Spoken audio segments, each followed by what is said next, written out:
YouTube? My name is Will. Welcome to the channel. That one is Lotus. Enzo. This evening we're going to talk about something that surprisingly I've never talked about, and that is, well, let's open the door. My own Evo 8 RS.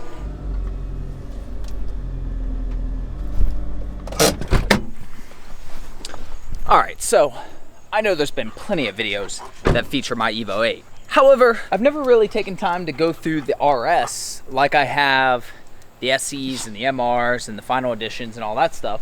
So I figured now was as good a time as any. So if you don't know what an RS is, they vary slightly from market to market. Basically, Mitsubishi made them, essentially removed a lot of the stuff that they figured somebody who was going to buy the car to race it would remove. What's funny is they removed so many small things that there's actually more differences between an RS than any of the other differences between the other models. Sure, it's a lot of stuff that really doesn't matter that much, to be honest, but if you wanted to make a list of things that are different, it's like MR list is, you know, a few things, and then the RS is just this massive list, to where that even I forget, because I'm only around the RS now, that the few times when I see a GSR or an MR, I'm just completely blown away, like, oh my gosh, I forgot it had that thing. It's such a basic common thing. For today, we're gonna hit the major stuff, especially if you don't even know what an RS is. Even back in 05, 06, 7, when these were new, people didn't know what they were. So let's start with the visuals. Now I will say I have the Evo 10 MR wheels.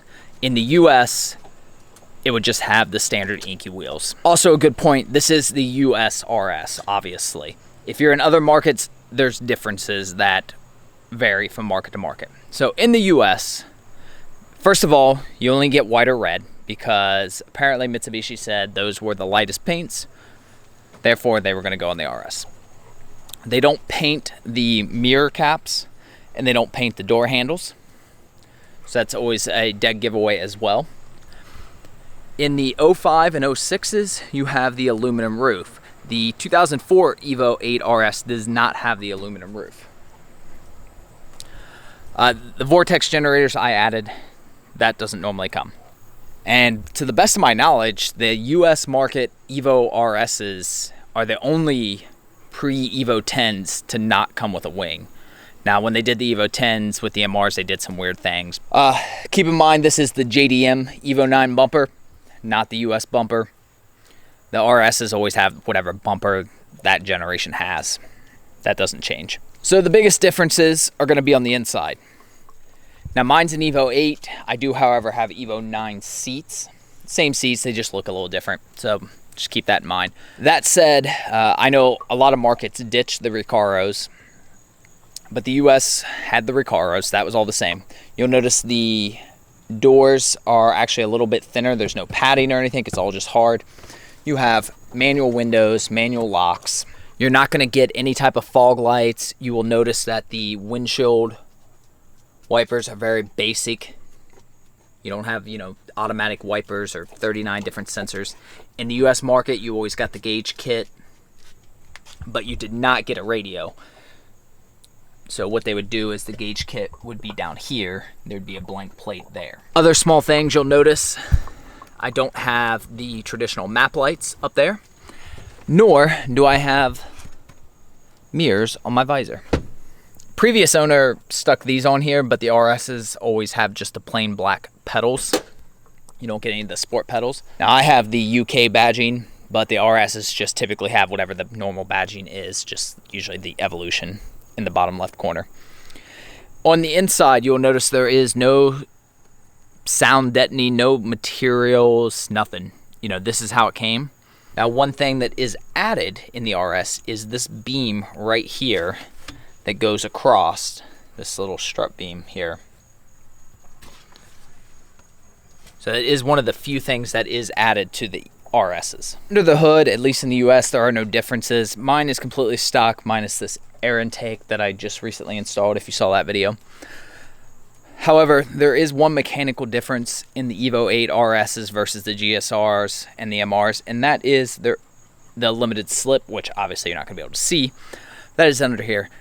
The reason I popped the hood, though, is not because of that, but it's to show you primarily that it's nothing that you would notice until you until you notice it, but one, there is no material back there for sound deadening, but more than that, there's no ABS wires or lines.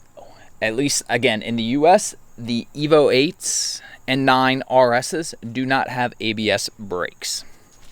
And yes, when your insurance company pulls it up, it specifically says no ABS. Now, one thing we did get, though, however, is air conditioning. This is a matter of debate. Sometimes you'll see it because when they originally announced the RS for the US market, it wasn't going to have AC. There's even talks of weird things like an urban jungle package. None of that happened. They just gave them all AC and called it a day, which frankly I think it was a good decision. You would normally have just the standard inky wheels. I know a lot of other markets come with steelies because they figure they're going to put track wheels on them anyways. Back into the interior. Now, I mentioned that we don't have the map lights, but one thing you also don't get is you don't get any type of padding over the e-brake handle that you would normally see. You also don't get any type of lid over this compartment here. So it's just left open how it is. Ciao, Lotus. So, pretty much a quick rundown of all the differences on the RS. The biggest thing you're going to notice day-to-day driving, well, is honestly the no power locks, no power windows, to be completely honest. That's probably it. But the sound deadening is going to be the big one. It does have some sound deadening. It's got a little bit under the back seats over the fuel tank, and it's got a little bit down below where like the transmission is. And that's pretty much it. You know, when I bought this, it was 100% stock, and it's still 99% stock as far as engine goes. When I went to pick up the car to look at it and got in and drove it, I actually pulled over because I was like, there's no way this is the factory exhaust. This thing is just way too loud for a factory exhaust car. And it is. It's factory exhaust. You know, even having owned Evos with modified exhaust, full turbo back exhaust, it's still just shocking how loud it is inside for a factory car. All right, so that's gonna do it for this video. Apparently, no matter what time I shoot a video, somebody always needs to mow their grass. So sorry if that's getting picked up by the mic. Other than that, appreciate you guys for watching. Like if you enjoyed the content. If you're looking to buy an Evo and you have questions, you want to DM me directly. Instagram, which is on the screen and link below, is the best place to do that. I am gonna be at the Busher Shootout here in a couple weeks, so if you're gonna be there, also let me know that or look out for me. While up there, if any of you want to have your Evos featured in a video, I'm definitely looking for some Evos to do. You can DM me about that and we can talk more. Otherwise, subscribe to follow along for more Evo content and for my Evo build that is finally starting. And yeah, that's pretty much it. Yeah, I know. They have their own Instagram and YouTube channel as well if you want to check them out. Links below for that as well. And for like the 15th millionth time, that'll do it. Appreciate you guys, and I will see you tomorrow.